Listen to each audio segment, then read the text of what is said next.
Tira o ar, põe um O. É? Voo. Vai faltando 5, eu tirei levantando Tá. aqui, sim, tá bom? Ok. Já tô rodando, quando você quiser, pode começar lendo aqui. Fala, galera! Estamos aqui em mais um super episódio do PHCast. Um convidado de peso, hein? Faixa preta, black belt, treinou agora cedo. O cara tá pingando sangue aqui para falar pra gente o conteúdo desse livro inspirador que foi lançado recentemente, virou um best-seller. Tô aqui com o Rodrigo Wolgan. Wolgan de Lemos. Wolgan de Lemos. Nomezinho complicado, né? Manauara. Manauara, com muito orgulho.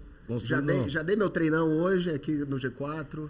E a gente vai falar um pouquinho de varejo, falar de venda, falar de criação de ecossistema.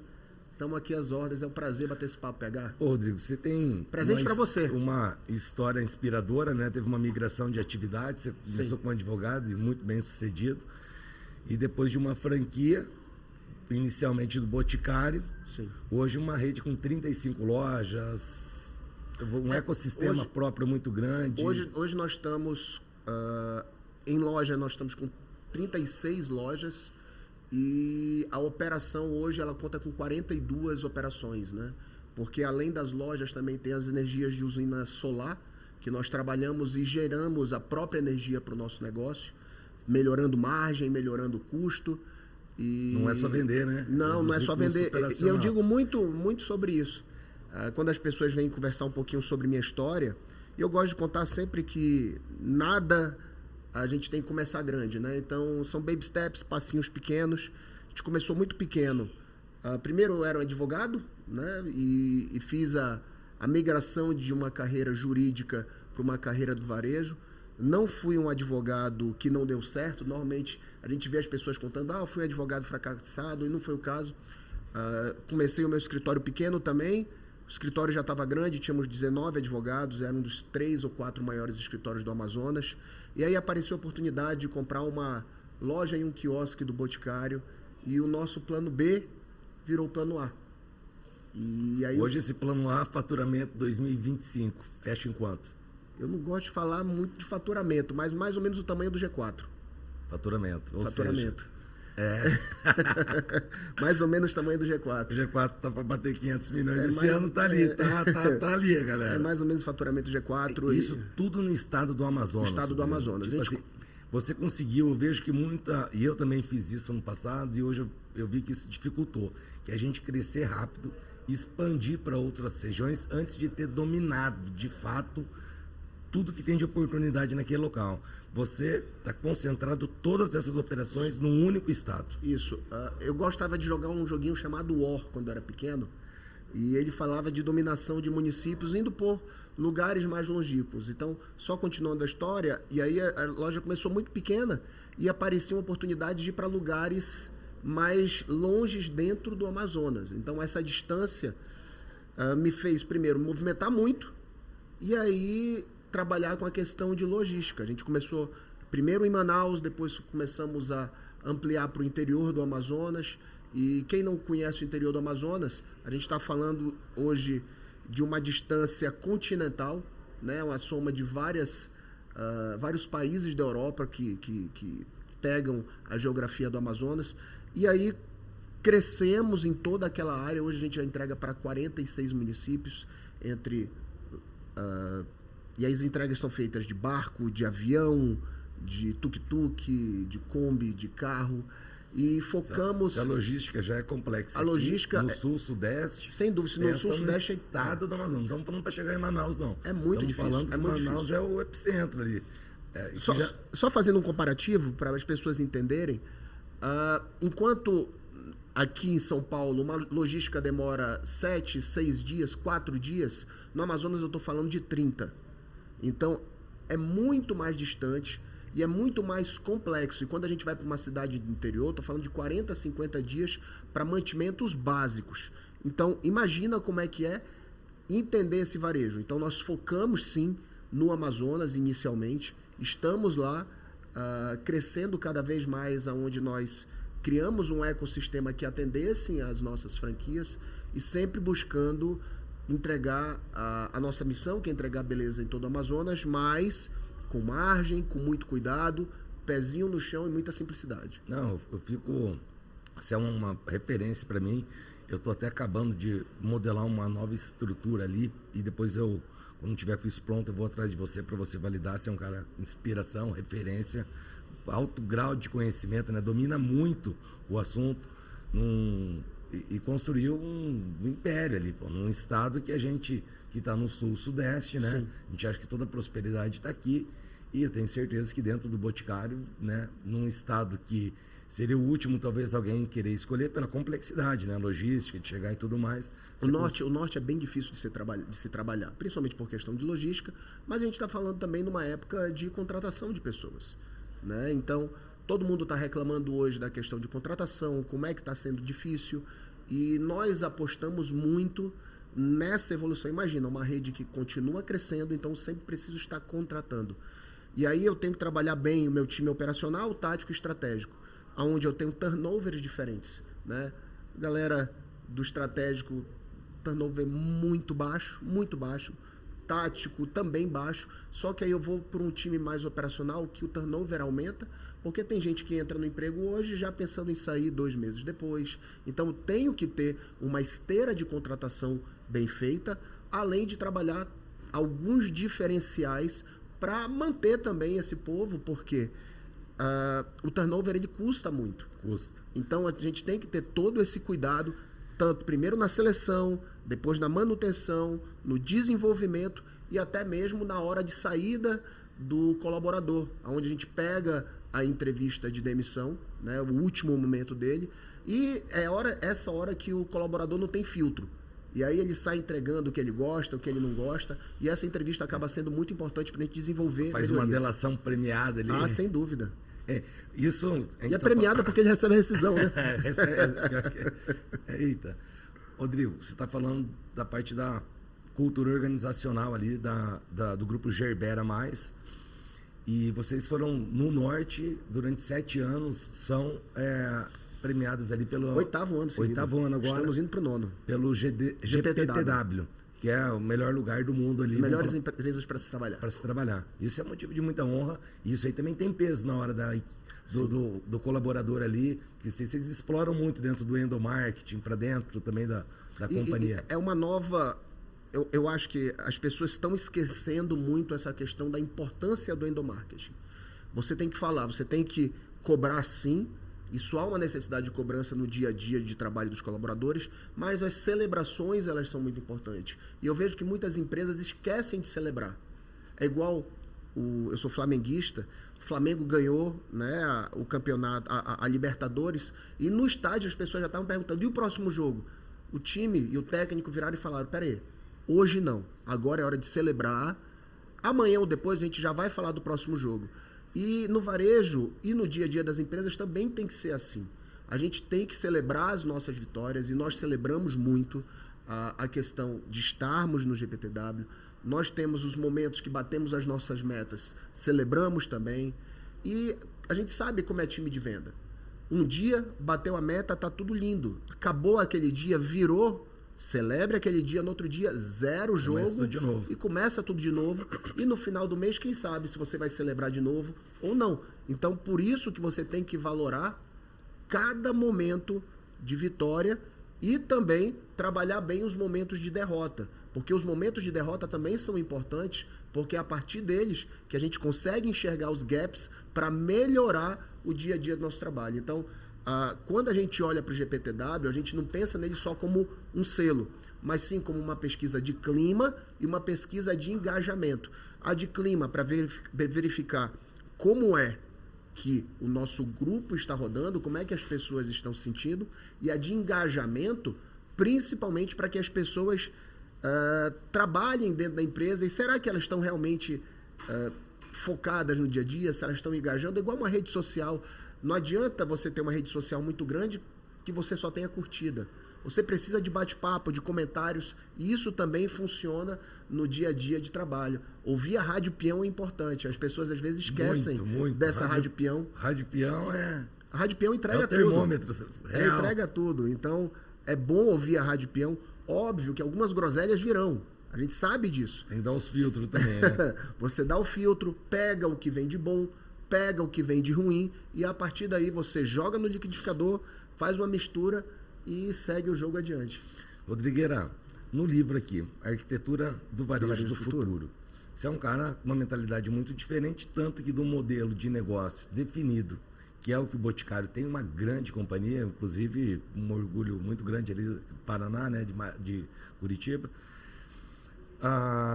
Você pegou um contrato que você tinha de uma franquia, que você inicialmente falou que era de um quiosque, e você viu que tinha oportunidades ali dentro daquela cadeia de negociação, e você foi transformando o negócio até do próprio franqueador, criando uma visão diferente para chegar mais longe sem ter que aumentar mais lojas. Você, como que foi estruturar, pensar diferente para colocar, tipo, vendedor autônomo? Primeiro, eu sou muito grato a tudo que o Boticário a cabeça é diferente. proporciona. Assim. O Boticário, eles têm um valor que eles são inquietos. E o meu grupo, o Grupo Gerbera, também é um grupo inquieto. A gente não está nunca satisfeito. A gente tem ambição, não temos ganância, são coisas diferentes. Ambição de crescimento, de desenvolvimento.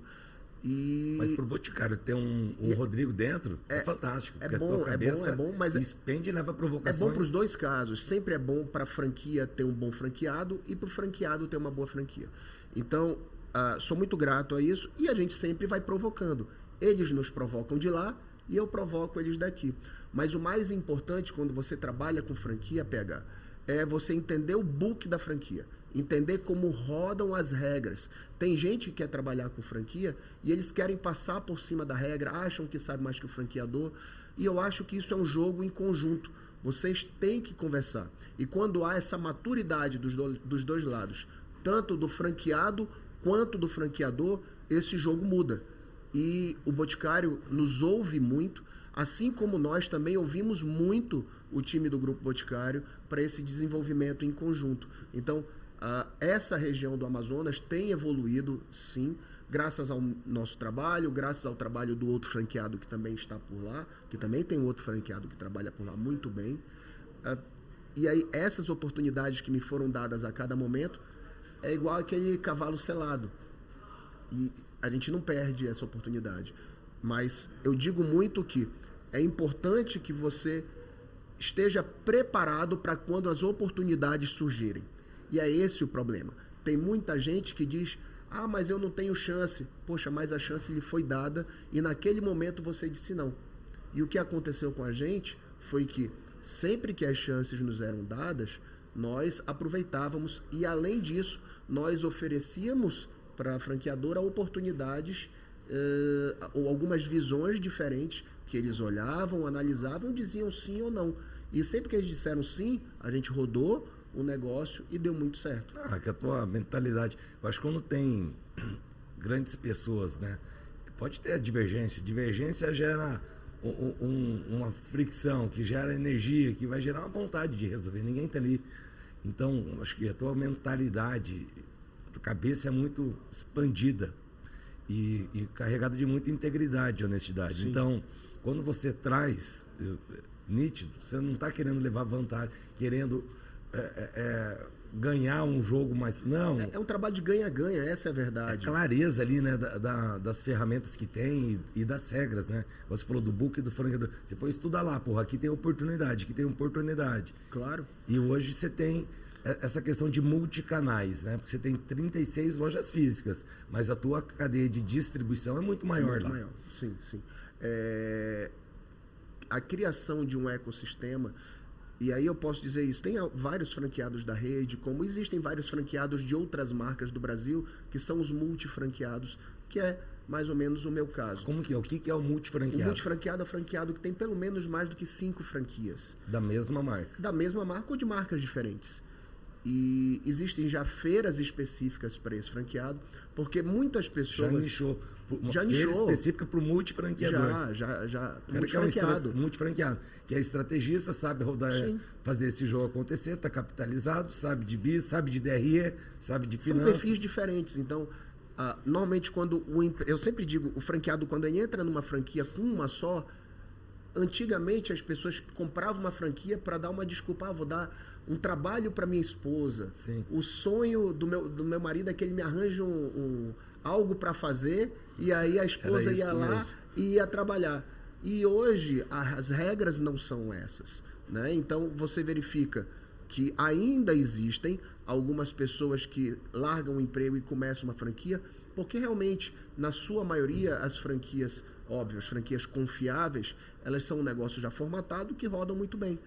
E o multifranqueado, ele já tem uma cabeça mais tática e, dependendo da situação, mais estratégica. Ele roda nos 3 canais, no tático, no estratégico e no operacional, e a partir daí ele desenvolve uma rede em conjunto com a franqueadora. E é esse o grande diferencial, porque um bom franqueado é um franqueado que tem 1, 2, 3, a gente já viu que tem franquia que diz, eu não gosto de trabalhar com multifranqueado. Pois é, então, mas por quê? E aí, quando você pensa nesse preconceito, você acaba se perdendo, porque normalmente esse é um cara que já tem um know-how em trabalhar com franquia, ele já entende de processos, porque não adianta, se eu for um cara que não entenda de processo, eu não vou trabalhar com franquia. Você nem ia estar aqui nesse Nem tamanho. Nem entra. Agora, Então, o cara, a franquia que tem medo do multifranqueador é porque também não está pronto para uma jornada mais bruta. Sem porque dúvida. o que assusta deve ser, né, na minha visão, o medo de ter uma pessoa muito top do outro lado que vai começar a questionar baixas entregas. Enfim, o cara quer trabalhar... Mas eu digo que não é nem um questionamento, é entrega em conjunto. É um ganha-ganha. Franquia é isso. O franqueador bom e o franqueado bom. Quando você senta para conversar, a gente está entrando agora num ano que a gente vai falar muito de direito tributário, né? A gente está falando de dividendos, depois uma reforma tributária que está vindo por aí. Então essas são conversas que também partem do franqueador e do franqueado. E essa conversa, análise de DRE, era uma conversa que... O jogo é complexo aqui no Brasil, né? Era uma regra que, anos atrás, você só estava focado na execução de venda. Hoje, para a evolução de um negócio, você não pode pensar apenas em venda. Venda é o mais importante, sim. Sem venda não tem nada. Mas a gente está num país que a regra do jogo muda no intervalo. Então, com isso, há uma necessidade cada vez mais em conjunto de franquia e franqueado trabalharem juntos. E isso eu não posso reclamar de absolutamente nada do GB, porque eles são uma rede, uma marca extremamente competente, e a cada dia que passa, as outras franquias estão enxergando isso também.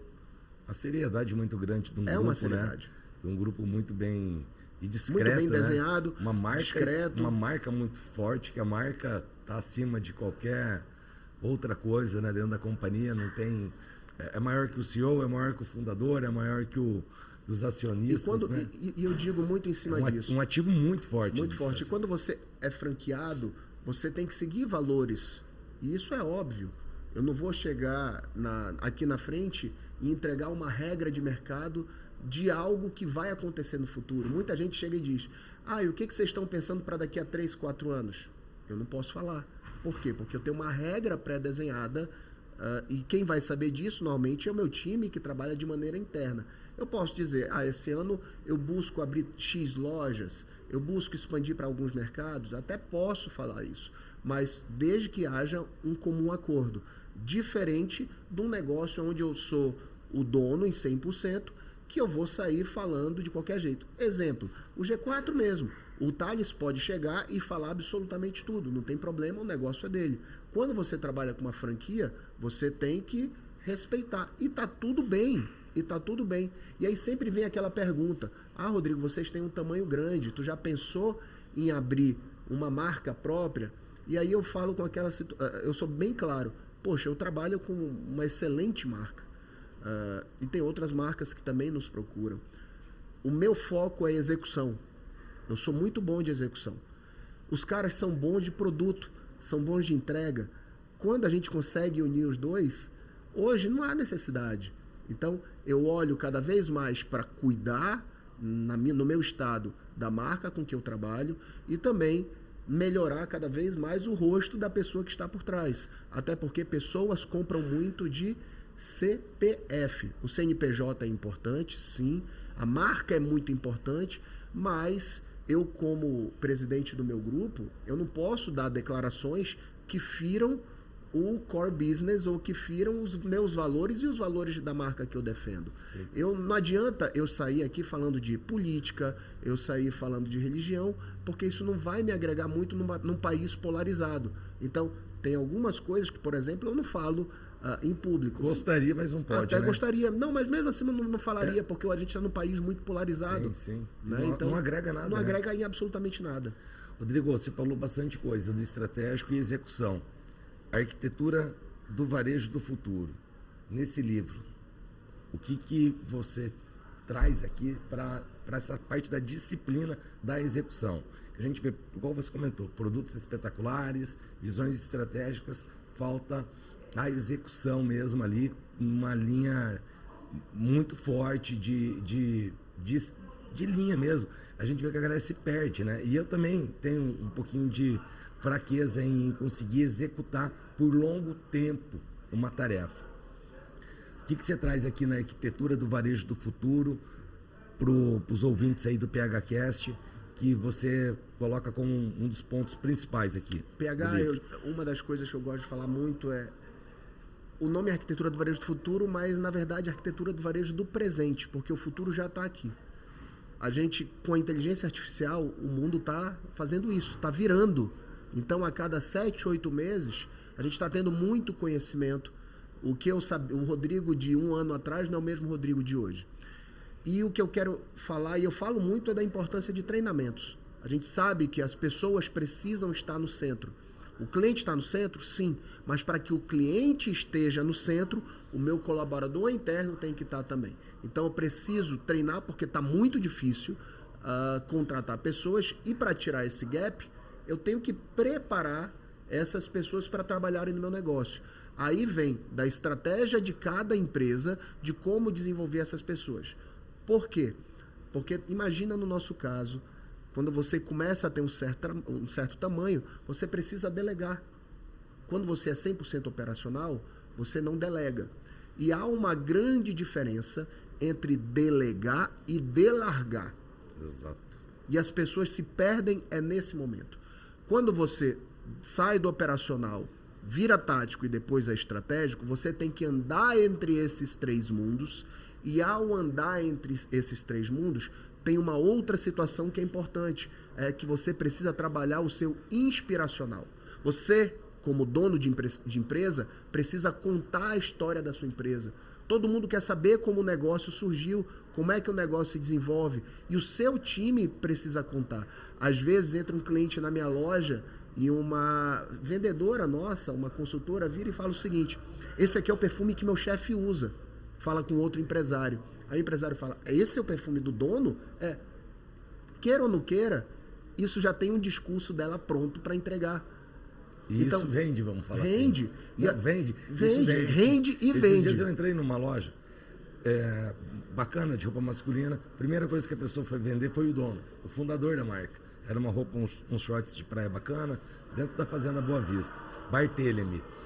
Cara, a vendedora vendeu o primeiro fundador. É isso aí. Depois vendeu a marca. Eu entrei ali para ver o imóvel, que eu ia até alugar aquele imóvel. Na verdade, acabei saindo, foi com sacola na mão. Vendedora nata.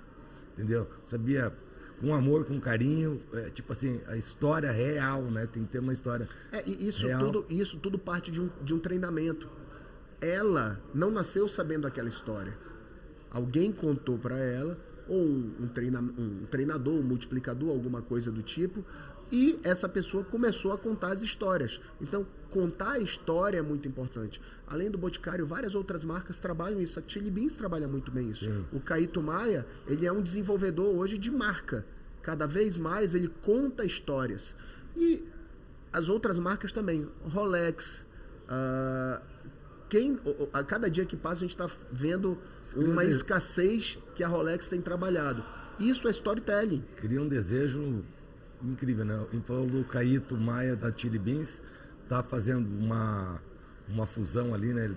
Essa semana ele tá fazendo um investimento de 350 milhões para uma expansão. Cara, bizarro também, né? A cabeça dele é diferente, né? Criou Então, fora tá grande. Mas é muito em cima disso. Então, saber delegar é diferente de delargar.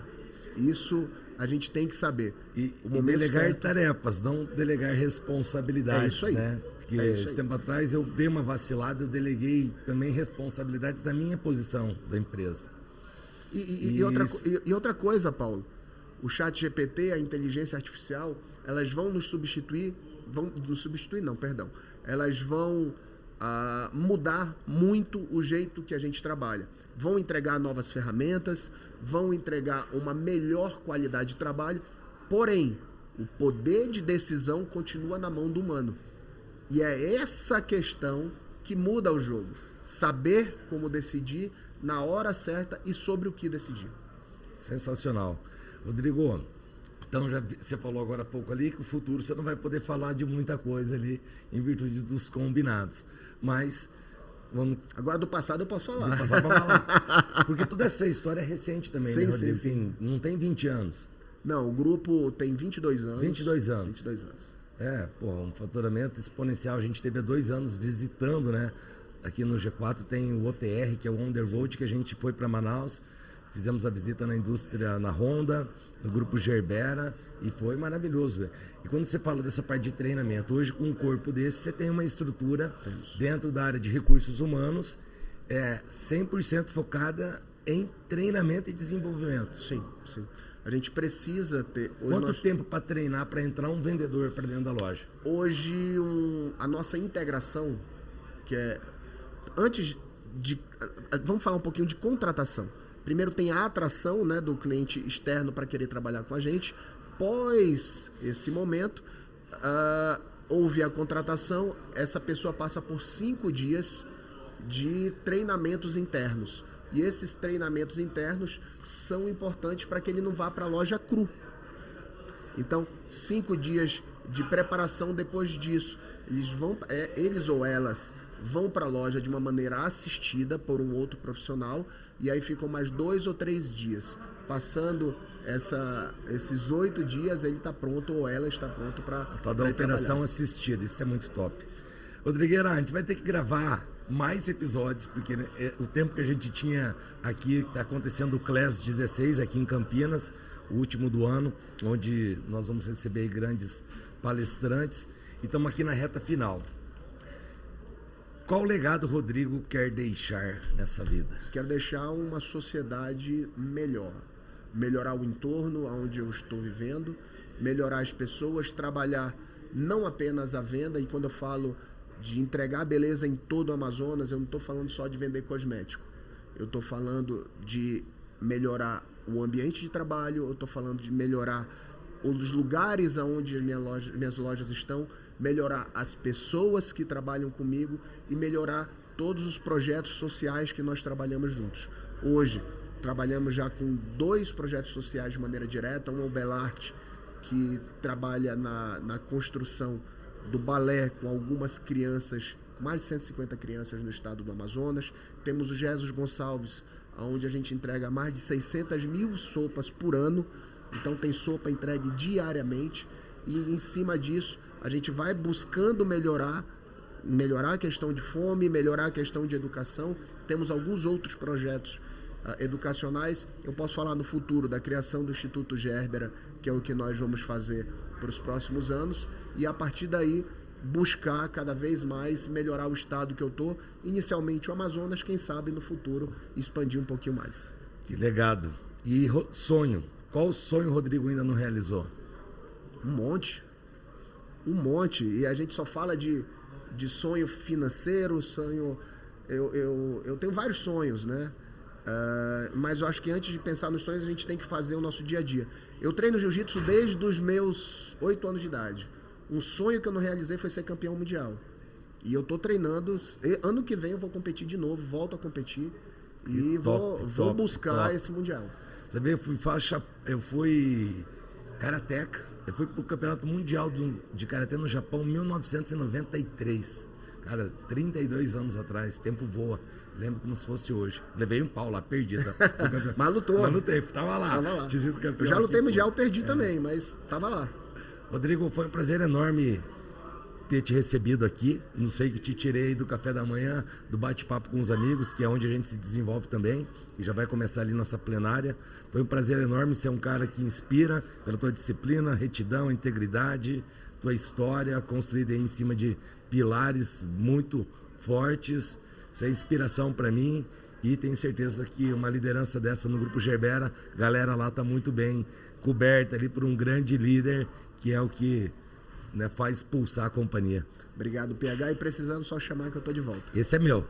Esse é seu, O livro presente. Arquitetura do Varejo do Futuro. Esse aqui eu vou levar e vou desafiar a minha galera do comercial lá. Vamos ver quem que vai levar para casa e depois eu vou pedir uma... Vou assinar, claro. É, exatamente. Tá joia? É isso aí, galera. Curtem aqui, deixa um comentário. Quem quer saber do livro Arquitetura do Varejo no Futuro, deixa um comentário aqui. Vamos ver se o Rodrigo amolece esse coração e manda para vocês aí dos comentários, tá? Beijo enorme.